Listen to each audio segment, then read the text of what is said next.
Depoimento de Wilson Lopes Cansado, entrevistado por Léo Dias e Stella Tredice, Belo Horizonte, 18 de abril de 2005, realização Museu da Pessoa, entrevista CB 030. Wilson, boa tarde. Boa tarde. Eu gostaria de começar pedindo para você falar seu nome, local e data de nascimento. Wilson Lopes Cansado, 28 de 4 de 1966, Pitangui, Minas Gerais, Brasil. Você podia falar o nome de seus pais também, por favor? Cornélio Lopes Cansado Filho, Maria Lopes dos Santos. Beleza. Então, gostaria de começar perguntando suas influências musicais, o que você ouviu, o que você ouve até hoje, o que serve de influência para você? Bom, venho de uma família são 9 irmãos, uma família musical, onde todos os irmãos tocam ou cantam. Minha mãe cantava muito bem, meu pai tocava muito bem.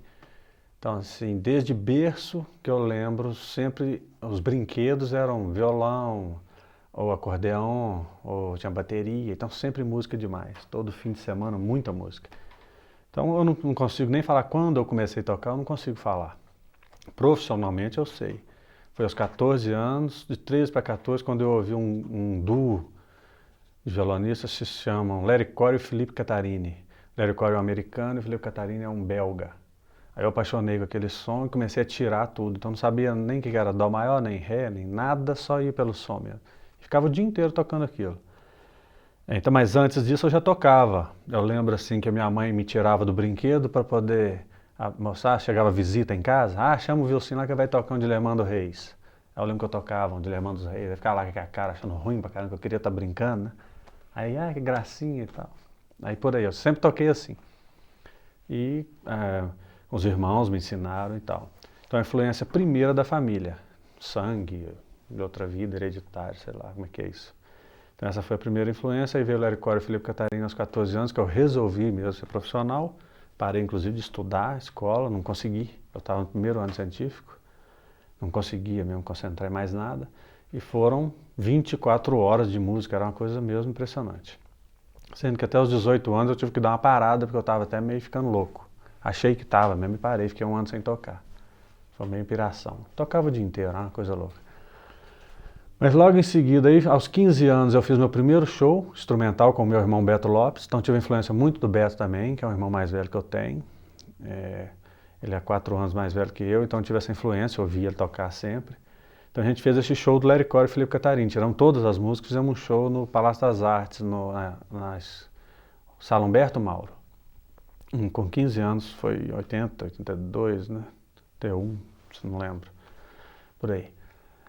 Aí desde aí eu comecei, aí vieram as outras influências, de cara o Clube da Esquina, lógico, uma paixão impressionante com Milton, Toninho, Lô, Beto, Tavinho, todos eles. Comecei a tocar em bares, a minha ideia nessa época, com 16 anos, era ser um violonista, só violonista, não queria tocar guitarra de jeito nenhum, era mesmo resolvido ser um violonista, mas por necessidade, precisava ganhar um dinheiro, começar a ganhar um dinheiro, estava crescendo, eu precisei tocar guitarra em bar, porque o violão, precisava ser um violão elétrico, nem violão já não tinha, era uma coisa muito difícil, guitarra também não tinha, eu peguei emprestado de um amigo. Na verdade, eu e o Beto tivemos muita dificuldade assim, financeira nessa época, que a gente nem tinha instrumento mesmo, nunca, viemos do interior, então assim, era sempre emprestado os instrumentos. Então consegui uma guitarra emprestada de um cunhado, e toquei no bar, perto do Mineirão, ali ficava tocando guitarra com um amigo. Foi ali que começou. Aí comecei a tocar em bares, ouvindo aí tudo que tinha de música instrumental. Conheci o Lincoln Shabe, que hoje é meu parceiro na banda do Milton Nascimento. E ele me aplicou muitas músicas, muitas coisas. Formei um trio com ele e o Ivan Correia, baixista também hoje, que toca com todo mundo aí. Logo em seguida formamos o grupo, eu fui chamado para integrar o grupo Edição Brasileira, com o maestro Mauro Rodrigues, hoje professor da Faculdade de Minas Gerais, Lincoln Shabe e Ivan Correia. Aí sim, os horizontes foram todos abrindo. Milton Nascimento nem se fala, né? O tanto que é importante na vida de todos nós, na minha, impressionante. Mas primeiramente eu conheci o Toninho Horta através da Cláudia Simbleres, minha professora de música do Palácio das Artes. Eu e Beto fomos fazer uma uma entrevista lá para tentar uma bolsa, conseguimos, então a gente estudou um pouco de teoria com a Cláudia Simbleres e ela conhecia o Toninho, nos apresentou. O casamento do Toninho Horta em Três Pontas, eu conheci o Milton. Foi até uma coisa legal, é para falar assim mesmo, contar? O Milton, esse encontro foi muito legal porque o Milton veio caminhando assim, e ele, né, o Milton Nascimento, poxa, aquele cara, assim, passando assim, eu só de longe, pô, lá vem um cara e tal. Aí quando ele passou perto de mim, eu bati no ombro dele, não sei na hora, bati no ombro dele, já estava passando, falei, ei, Milton doidão. Aí ele virou, me encarou com a cara fechada. Falei, nossa senhora, nem conhecia, falei, bravo pra caramba, vai me xingar, né? Não falou nada e seguiu. Falei, nossa, que mancada, que bobagem. Aí deu aí, sei lá, uns 10, 15 minutos e volta. Chegou perto da gente, quem que é doidão aqui? Aí pronto, aí já ficamos amigos, mas amigos mesmo. Somos muito amigos, somos muitos amigos, graças a Deus. Aí veio o contato com o Milton, em amizade mesmo, vim tocar com ele, eu vim tocar com ele 10 anos depois. Nunca teve assim, esse interesse, essa coisa, era muito real mesmo, se rolasse ou não.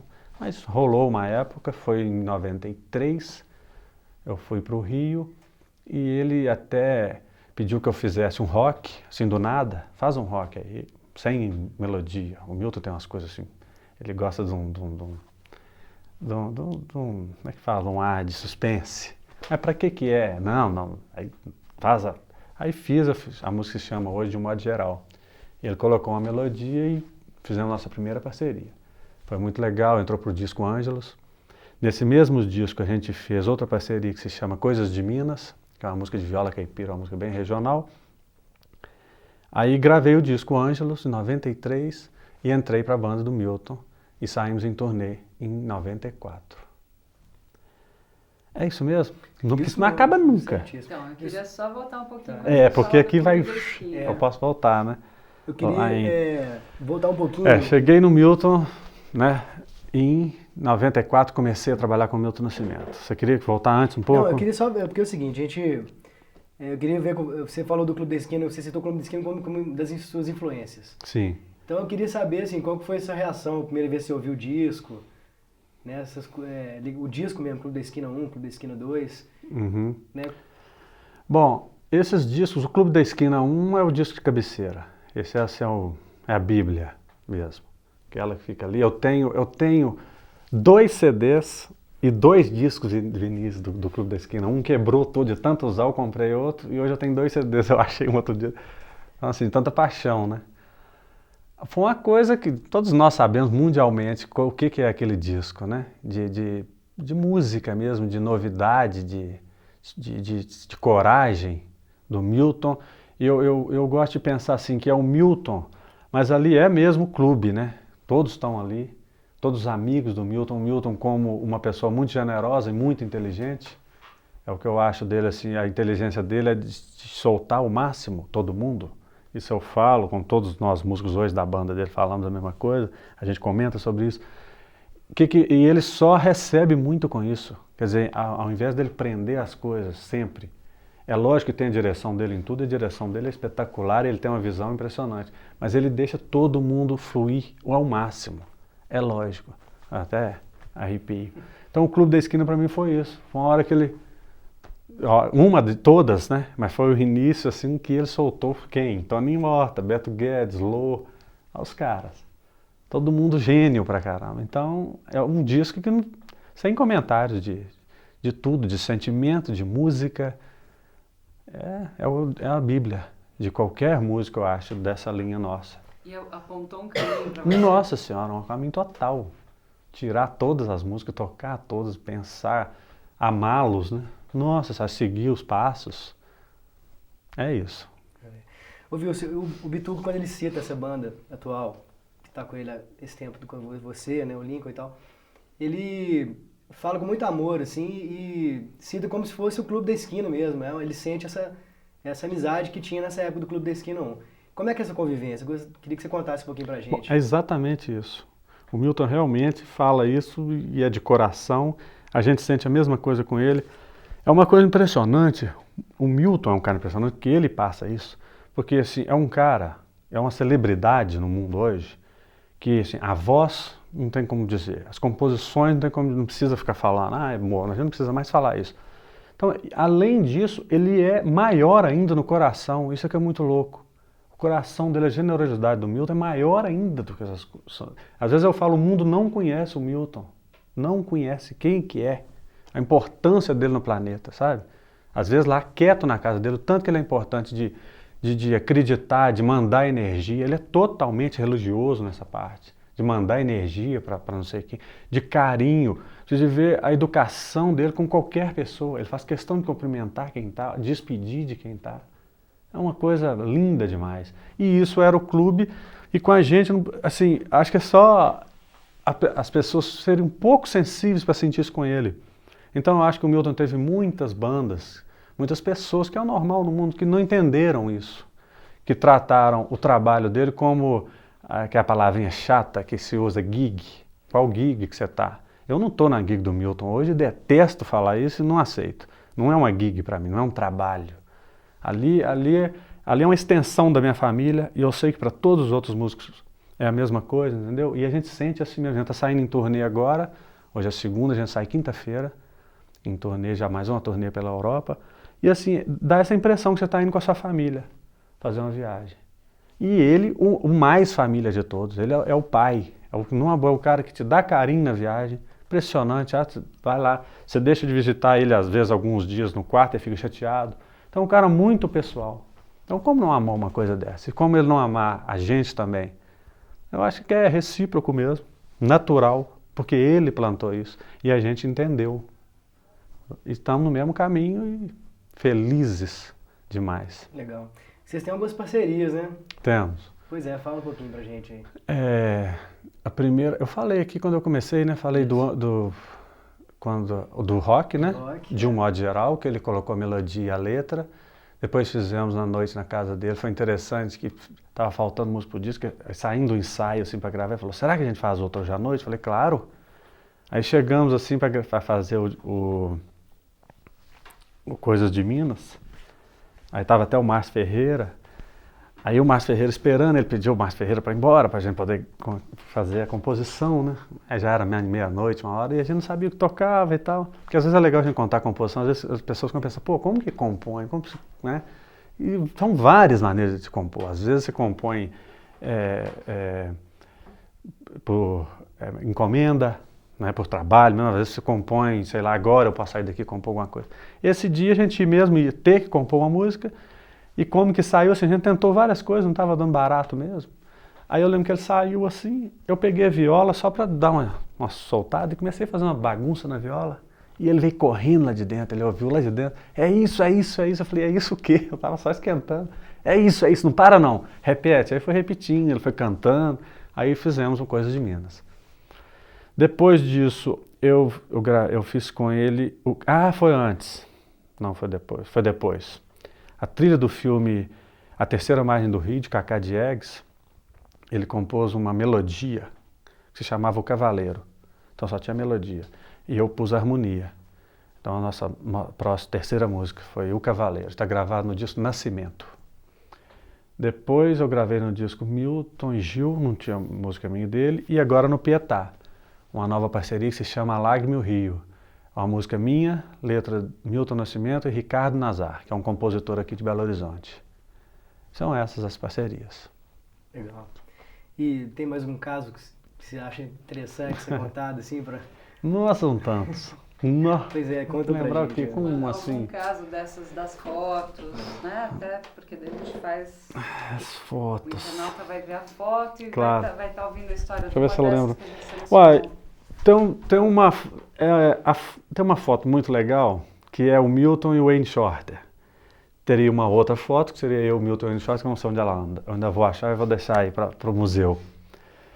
Mas esse caso foi interessante porque foi a primeira vez que eu fui com o Milton para a primeira viagem internacional, foi a turnê do Ângelos, 2 meses de turnê, uma turnê pesada. E a gente chegou em Los Angeles, chegamos assim, o primeiro dia, então assim, fuso horário e tal, minha primeira viagem, eu já loucão, assim, né, já não entendendo se era isso mesmo.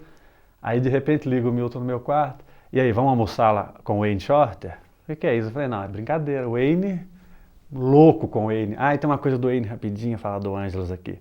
Quando a gente foi gravar o Rock, Eu pensando para gravar, pensei que precisava de um sax, cara, ia ser legal um sax. Aí viajei, né? Falei, não, podia ser o Wayne Shorter. Aí eu falei, essa viagem. Aí no café da manhã assim, eu falei assim, não, Bitor, eu acho que de um modo geral podia ter um sax, cara. Eu tava pensando no Wayne. Ele, beleza, pode ser. Ligou pro Wayne, já marcou, o Wayne gravou na minha música, assim, pra mim, que honra. Fez um solo em cima das minhas bases, fiz um solo respondendo minha guitarra, um espetáculo, um show. Aí fomos fazer a turnê no Anjo e fomos na casa do Wayne almoçar. Aí foi muito legal chegar na casa do Wayne, conhecer o Wayne Shorter, né, a lenda. Então, assim, lá tiveram algumas coisas interessantes. O Wayne figura, ele mostrando equipamento, por exemplo, como um menino, assim. Vê que engraçado, esse aqui é meu, esse aqui é do Marcus Miller, meu, Marcus Miller, esse aqui, todo igual um menino mostrando pondo som. E a gente curtindo pra caramba, né? Aí na hora do almoço, outra coisa legal, assim, figura demais, a gente tava almoçando, e ele explicando que ele não podia sair de Los Angeles. Que eu não posso mais sair de Los Angeles, porque ele segurava o terremoto. Ele resolveu que ele segurava o terremoto. Eu já estava comendo, ele parou de comer, deitou no chão, ficou lá assim, mostrando como é que ele fazia na hora do terremoto. Muito doido, cara. De chinelo, né? Exatamente. E ele deitado lá falando com o Milton, a gente rindo pra caramba, falando, não saia lá, segurando o terremoto. Mas de brincadeira. É claro.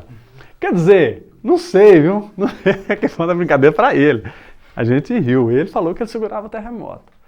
Sabe-se lá nessa vida, eu acredito em tudo. Não, mas é nesses caras, viu? Isso foi uma coisa engraçada. Aí ele foi em vários shows nossos e tal. Foi uma coisa, um caso que eu lembrei com ele. Mas, não, tem 1 milhão. Depois eu lembro com calma, com o tempo. Você manda pra gente lá. Manda. Tem outro link que conta essa história, você pode mandar pra gente. Com certeza.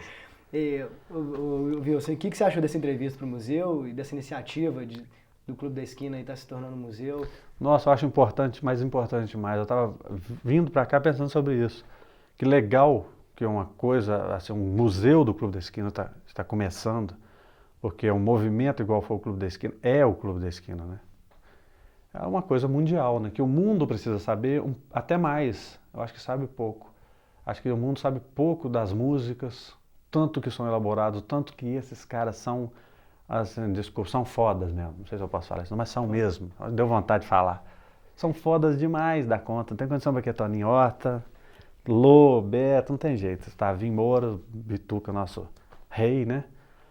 Então acho que é muito importante registrar esse ano 2000, nessa era nova, em relação ao clube que foi aí 70, né, por aí, né? Então, como é que está isso hoje, né? Como é que estão hoje as pessoas com o clube, esse convívio, esse ritual todo? Acho muito importante, estou muito feliz e quero colaborar o máximo que eu puder. Adiante, sempre. Só uma perguntinha, que a gente estava vendo as fotos que você fez uma turnê pelo Japão. Também. E aí a gente estava comentando, fala um pouquinho dos fãs-clubes, da receptividade do público japonês. Olha, nós fizemos. Europa, já perdi a conta, deve ter sido eu estava até pensando nesses dias, acho que foram umas 8 vezes. Estados Unidos também umas 3, Estados Unidos, Canadá. Fomos ao Japão, África, México também. Não sei se está faltando algum lugar, não. Eu fico impressionado mesmo com esse, como é que fala? Com essa repercussão do clube no mundo. É impressionante que, por exemplo, nós fizemos um show na Turquia, né? Foi essa turnê de 94. Cara, era lotado. Era lotado. Milton Nascimento e Toots Thielemans. Em Istambul, né? Istambul. Cara, lotado. Todo lugar que a gente vai, recepção impressionante. O Milton é muito forte, o clube é muito forte. Eu sei que no Japão, o Toninho, né, tem um fã-clube impressionante, é um cara, o rei do Japão. Ora, o Milton também, né? O Milton é uma coisa, né? Nem precisa ficar falando. Mas é impressionante mesmo. No Japão, esse show que a gente fizemos uma semana de Japão, 2 sets por noite, todos 2 esgotados. 2 shows, cara. Terminava um, dava uma meia horinha pra gente descansar, voltava, outro público. Um público impressionantemente sensível. A ideia que eu tinha do Japão, que eu acho que, não sei se a maioria, eu pelo menos tinha, pela tecnologia, seria um povo mais frio, tudo muito na tecnologia, mas não é mesmo. Eu tenho uma amiga no Japão que é a única que me escreve mesmo, a letrinha, gosta de escrever. Chega lá, me recebe com flores, leva no hotel. Conheci há pouco tempo através do Toninho aqui até. Mas assim, um amor. No show as pessoas choravam, de escorrer assim, ó. Eu lembro uma hora do Maria Maria, que essa hora eu quase parei de chorar, de tocar inclusive. Que parou todo mundo, que o Milton cantou sozinho. Ela levantou assim, eu foquei bem essa mulher. A lágrima desceu assim, e ela fez a reverência pro Milton. Foi uma das coisas mais bonitas que eu já vi. E educação do povo, a gente saía no meio do público, no Blue Note, você sai no meio do público. Todo mundo levanta, ninguém te encosta. Todo mundo com as mãos assim esperando. Se você pegar bem. Então a gente saiu, o Milton saiu na frente de todo mundo. A gente saía passando a mão no máximo que desse, assim, de carinho, mas todo mundo nos seus lugares. Uma educação impressionante. Eu acho que eles chegaram num ponto, né? Quantos anos mais que a gente aí nesse planeta, de organização mesmo, de respeito com o próximo. Um caso rapidinho assim desse respeito, eu saí com essa minha amiga para conhecer a cidade durante o dia, e ela foi pedir alguém estava passando na rua para tirar uma foto nossa, um cara de bicicleta. Nossa, essa pessoa parou, os dois ficaram se reverenciando, hora, mas assim, a gente fala hora exagerada, mas é um tempo. Ah, tá, a gente tudo para tirar uma foto. Aí o cara tirou a foto de novo, e várias vezes, então um respeito impressionante. Assim, a gente tem muito o que aprender com eles. Eu fiquei emocionado no Japão. E várias outras coisas. Aí o contrário, foi até muito rápido, a gente voltou para o Brasil, na semana seguinte fomos para a África. Aí foi a outra visão total do outro terceiro mundo, assim. Quinto mundo, né? Impressionante, a gente tem que ajudar o máximo que puder, gente. E lá o clube ainda é forte? Ainda é forte, impressionante. E é sair do mundo, falando pessoalmente, lá é muito pobre mesmo, a gente tem que ajudar. Voltamos com as malas vazias, demos as roupas do corpo. Todos do grupo, todo mundo dava assim, camisa, ficava olhando para a camisa da gente. E isso não é o povo pobre, não, que o povo pobre mesmo já não teve acesso. Não estou brincando assim, a gente nem chegava perto, que não podia, a gente não podia sair do hotel. O pessoal que a gente deu a roupa, o pessoal da van, a turmina de nossa de lá. É uma pobreza violenta. Isso tudo no mundo inteiro, para todo lado que a gente foi, vivemos altas coisas. A Europa, o Milton é um rei, o clube é um rei, a música brasileira é muito bem-vinda. O Brasil está muito na moda no mundo. Você vê em vitrines, muita coisa do Brasil. Vamos ao show do Lenine lá, em Roma, lotado. Então é uma coisa muito legal. Eu acho muito importante o clube estar fazendo aí esse museu e partindo para o mundo. Vai ajudar muita gente. Legal. Então é isso. A gente queria te agradecer em nome da associação, em nome de todo o Clube da Esquina, inclusive do Milton. Tá certo. É isso aí. Brigadão. De nada. Vamos aí.